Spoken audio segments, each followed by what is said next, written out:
Hello everyone. So believe it or not, this is a quite easy method that I came across about a month ago, and it is a gimme card. That's all you need. I will explain how it works. Now let me tell you the basic principle.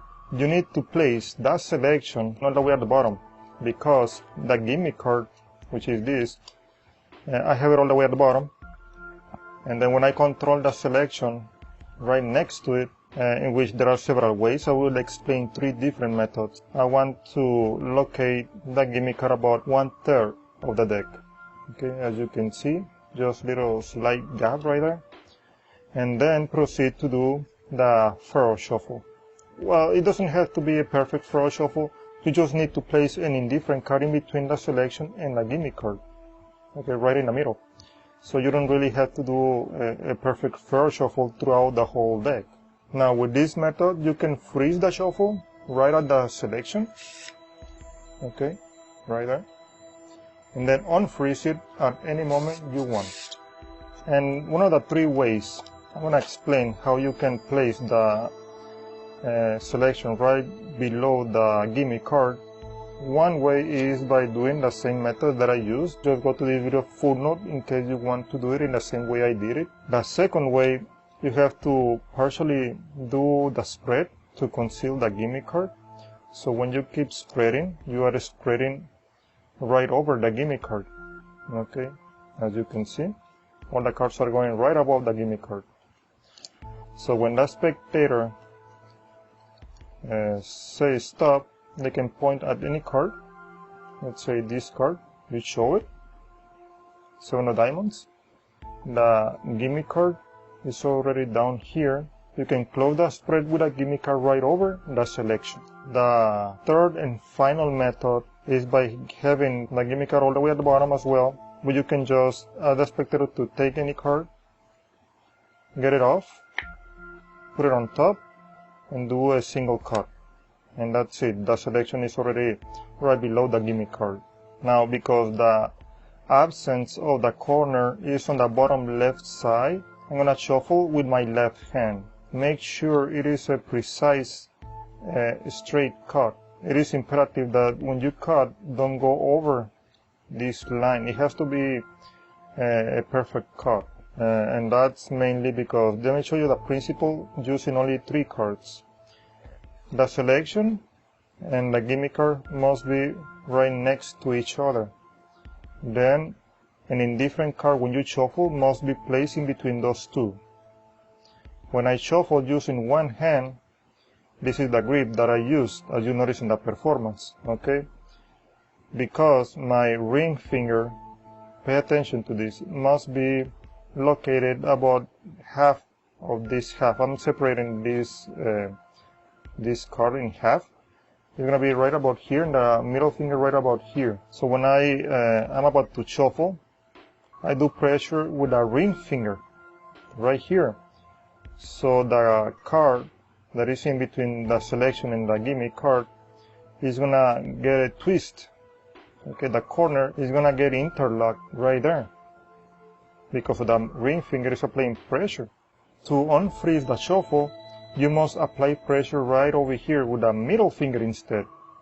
when you apply pressure over here, it twists this other way, continuing the shuffle.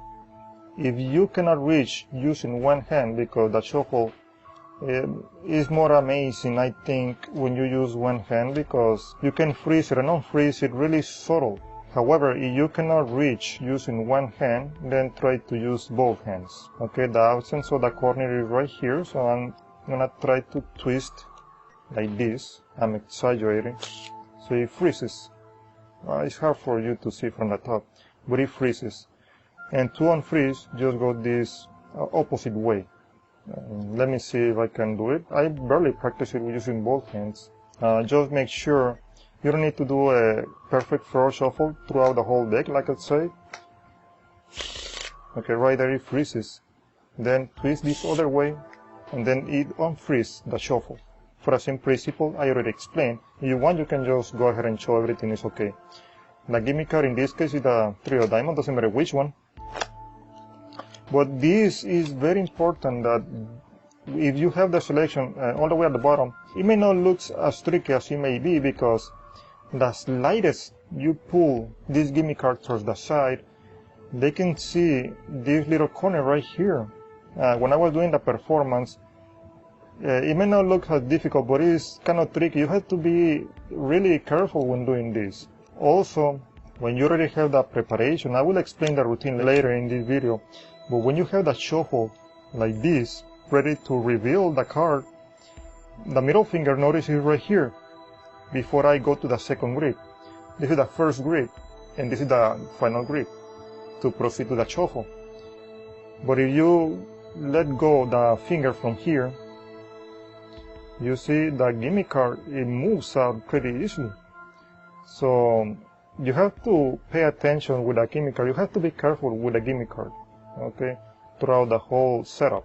Let's say when you show over here, they see the audience from this angle, they don't see from here, which is a nice thing.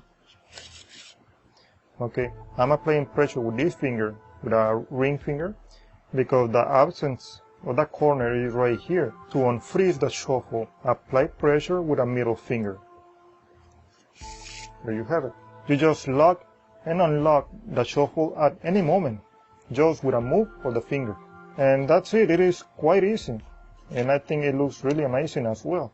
Now, the way I did it in the performance, I was doing couple cuts, just little ones. Okay, so the gimme card may end up about 1/3.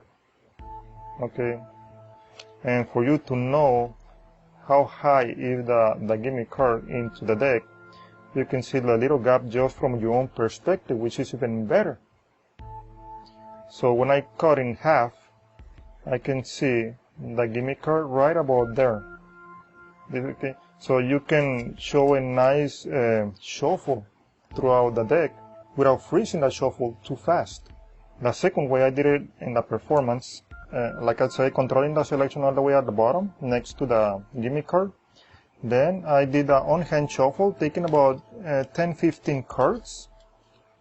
So that selection and the gimme card may end up at the right height. Okay, this is just an average. Then I take the ring finger, the cards at the bottom, the gimme and the selection, in the process of doing the on-hand shuffle, and taking the cards from the top as well. Okay, so it looks a continuous motion. I think that looks quite nice and really subtle. So right there, as you can see the selection, you can see the gap. It is a nice height. It doesn't have to be perfectly in half, you can take just 1/3. I wanna make the shuffle last as long as I can. So the more perfect this shuffle is, the longer the shuffle is gonna last. I try to let go the middle finger, but you don't have to over exaggerate. Just don't apply pressure right here, just with a ring finger, because the corner, the absence of the corner is on the left side, bottom left side. So I need to apply pressure right here, so the deck twists the right way, so it locks. Okay, right there. And you can show very quickly inside, so there is no tapes, pieces, any extra pieces on the gimme card. Not for too long, because sometimes the card may get twist. And you can see maybe a little corner right there stuck.